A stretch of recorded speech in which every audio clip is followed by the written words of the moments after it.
ഉംറയുടെ വിഷയമൊക്കെ കഴിഞ്ഞ ക്ലാസ്സുകളിൽ നിങ്ങൾക്കൊക്കെ അറിയാം എങ്ങനെയാണ് ഉംറ നിർവഹിക്കേണ്ടത് എന്നൊക്കെ അമീർമാർ പറഞ്ഞു തരുന്നു. ഇതൊരു കഷ്ടപ്പാടുമില്ല, അങ്ങനെ ആരും കേൾക്കുന്നത് വളരെ എളുപ്പമുള്ള സംഗതിയാണ്. ആദ്യമായി നിസ്കാരം, അതിൽ ഫാത്തിഹ ഓതില്ലെങ്കിൽ നിസ്കാരം ശരിയാവില്ല. ശരിയാവില്ല. തക്ബീറത്തുൽ ഇഹ്റാം ചെല്ലേണ്ടതുപോലെ ചെല്ലിയില്ലെങ്കിൽ നിസ്കാരം ശരിയാവില്ല. അത്തഹിയ്യാത്ത് മറന്നുപോയ നിസ്കാരം ശരിയാവില്ല. അങ്ങനെ നിസ്കാരത്തിൽ ചൊല്ലേണ്ട നിർബന്ധമായ നിസ്കാരം, അതിൽ ചൊല്ലേണ്ട വിഷയങ്ങൾ ചൊല്ലിയില്ലെങ്കിൽ നിസ്കാരം ബാത്തിലാണ്. പക്ഷെ ഹജ്ജ് എന്ന് പറയുന്ന സംഭവം അങ്ങനെ ചൊല്ലാൻ നിർബന്ധമാക്കിയ ഒരു വിഷയമില്ല. നമുക്കിഷ്ടമുള്ളത് നിങ്ങളെ നാഥന്റെ വീട്ടിന്റെ മുന്നിൽ നേരിൽ കണ്ടു ചെന്ന് നമുക്ക് പറയാം. ആദ്യം ആയിപ്പോയവരൊക്കെ ഉണ്ടാവും, പോയവരുണ്ടാവും. അപ്പൊ അതുകൊണ്ട് ആ കഅബയെ നമുക്കിങ്ങനെ കാണുമ്പോൾ ഉണ്ടാവുന്ന ഒരു സന്തോഷം, അതിന്റെ കണ്ണുനീര്, അതൊരിക്കലും പറഞ്ഞു തീർക്കാൻ കഴിയാത്ത ഒന്നാണ്. അല്ലാഹു പരിപൂർണ്ണ ആഫിയത്തോടെ നിങ്ങൾക്കൊക്കെ അവിടെ എത്താനും അമലുകൾ നിർവഹിക്കാനും തൗഫീഖ് നൽകുമാറാവട്ടെ. അപ്പൊ അതുകൊണ്ട് ആ നടത്തത്തിലും വിഷയങ്ങളിലും ചില വിഷയങ്ങൾ ശ്രദ്ധിക്കേണ്ടതുണ്ട്. അത് മാത്രം ശ്രദ്ധിച്ചാൽ ബാക്കി എല്ലാം എളുപ്പമാണ്, എല്ലാം എളുപ്പമാണ്. പിന്നെ അമീറുമാര് ക്ലാസ് എടുത്തു തരും, അതെന്റെ അവ്വൽ മുതൽ ആഖിർ വരെ പറയും. എന്നാലും പടച്ച റബ്ബ് കാരുണ്യവാനാണ്.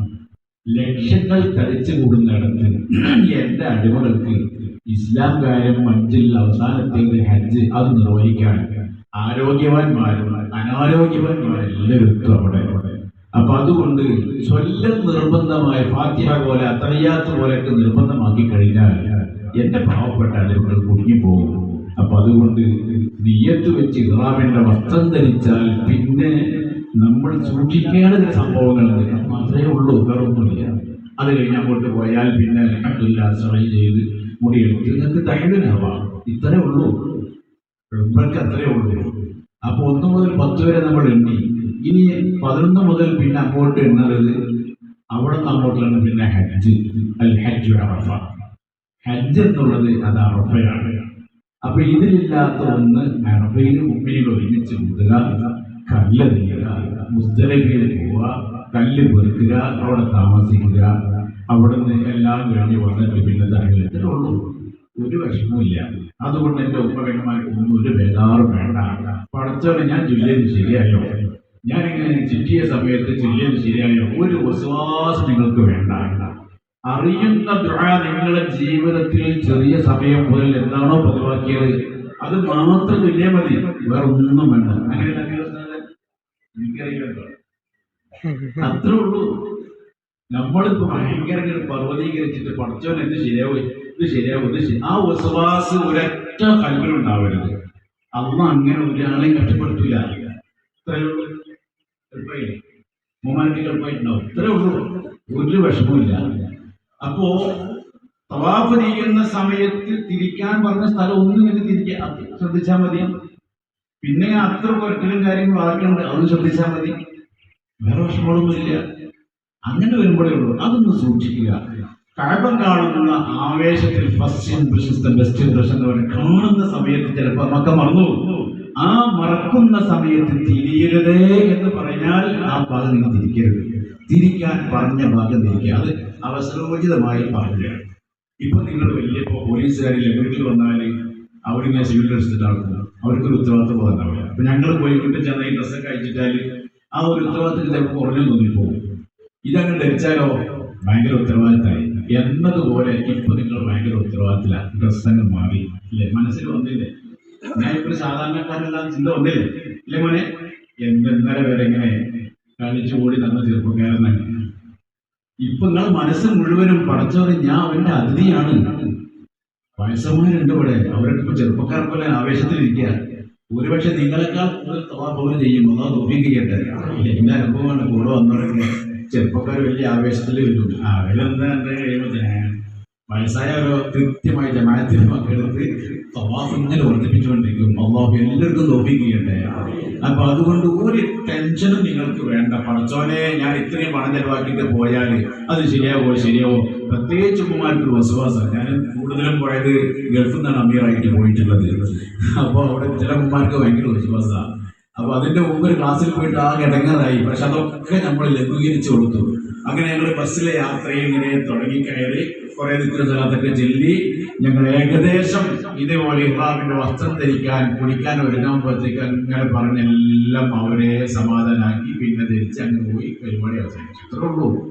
അപ്പൊ അതുകൊണ്ട് സൂക്ഷ്മതയോടെ നിങ്ങൾക്ക് അറിയുന്ന ഏറ്റവും പ്രധാനപ്പെട്ട റബ്ബനാ അതിനാ ഫിദ് ദുനിയാ ഹസനതൻ വഫിൽ ആഖിറതി ഹസനതൻ വഖിനാ അദാബന്നാർ. വളരെ പ്രധാനപ്പെട്ട ദുആയാണ്. അത് മാത്രം നിങ്ങൾ അധികരിപ്പിച്ചാൽ മതി. വേറെ ഒന്നിലും വിശ്വാസമായി നിങ്ങൾ കുടുങ്ങി പോകണ്ട. അറിയുന്ന ദുആ റബ്ബനാ വലംനാ അൻഫുസനാ വഇൻ ലം തഗ്ഫിർ ലനാ വതർഹംനാ ലനകൂനന്ന മിനൽ ഖാസിരീൻ. വർദ്ധിപ്പിക്കുക. റബ്ബനാ ലാ തുസിഗ് ഖുലൂബനാ ബഅദ ഇദ് ഹദൈതനാ വഹബ് ലനാ മിൻ ലദുൻക റഹ്മ ഇന്നക അൻതൽ വഹാബ്.